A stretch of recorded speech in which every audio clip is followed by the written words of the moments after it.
कधी तुला असं वाटतं का की तुझ्या मनात मोठमोठी स्वप्न आहेत, पण ती पूर्ण करण्याची शक्ती तुला सापडत नाही?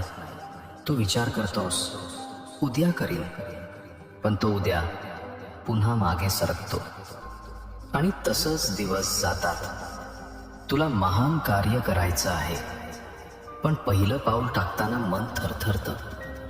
तू ठरवतोस पुस्तक लिहावं, शरीर घडवावं किंवा नवीन विद्या शिकावी, पण त्याऐवजी मन तुला बोलवून घेऊन जातं आणि व्यर्थ गोष्टींमध्ये गुंतवून टाकतं. हे तुझं अपयश नाही रे, हे तुझ्या मनाचं चंचलपण आहे. जेव्हा काम मोठं भासतं तेव्हा मन तुला सांगतं, चल काहीतरी सोपं करूया.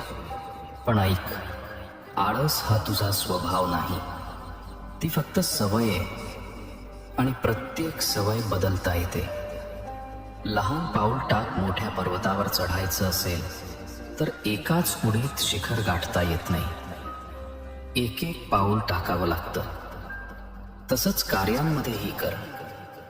मोठं ध्येय दिसलं तर घाबरू नकोस, ते तुकड्या तुकड्यांनी साध्य कर.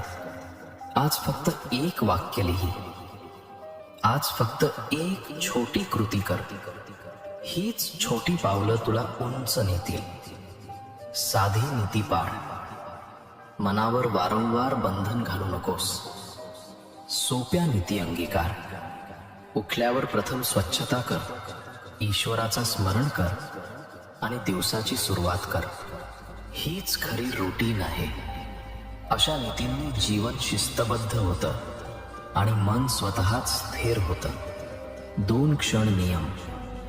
सर्वात कठीण काय असतं? सुरुवात करणं. म्हणून ठरव, मी 2 क्षण तरी प्रयत्न करीन.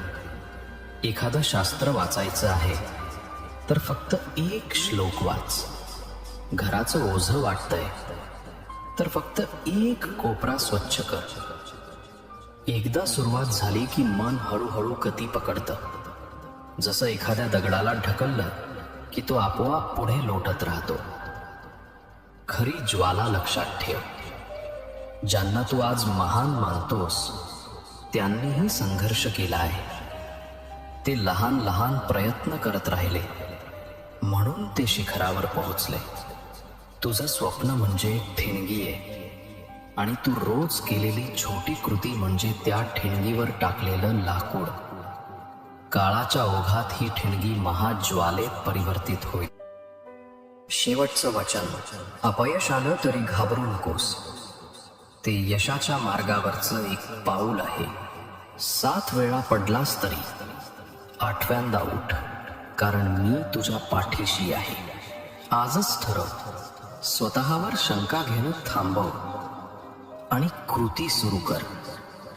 परिपूर्ण क्षणाची वाट पाहू नकोस, आता इथेच सुरू कर. स्वामी समर्थ तुझ्यासोबत आहेत. तुझ्या छोट्या छोट्या कृतींनीच भविष्यातील सुवर्ण काळ घडेल. जर हे शब्द तुझ्या मनाला भिडले तर व्हिडिओला लाईक कर, शेअर कर, सबस्क्राईब कर आणि कमेंटमध्ये लिही, जय जय रघुवीर समर्थ.